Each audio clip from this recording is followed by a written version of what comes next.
Oui, comme député national et sénateur élu de la communauté Hutu, nous avions des préoccupations que nous avons voulu partager avec le Premier ministre et qui tournent essentiellement autour de la situation sécuritaire qui prévaut toujours à Rutshuru. Vous le savez vous-même que la situation reste précaire, la population est en souffrance. Nous avons suffisamment échangé avec lui en lui mettant le vœu de voir son gouvernement agir beaucoup plus efficacement pour que la paix et la sécurité reviennent dans cette partie, qu'on mette un terme à la guerre parce que la population en souffre suffisamment. Nous avons abordé aussi des questions humanitaires qui sont une conséquence de cette situation de l'invasion de notre pays.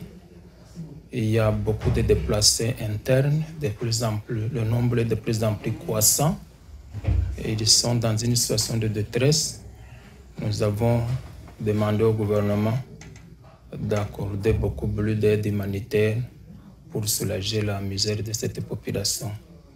Et nous avons également évoqué le fait qu'il y a des populations qui se sont déplacées vers les pays voisins en Ouganda, qui sont sans aucune assistance.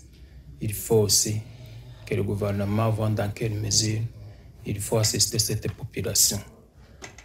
Comme élus, nous n'avons pas pu terminer sans échanger sur les questions de développement concernant nos circonscriptions respectives.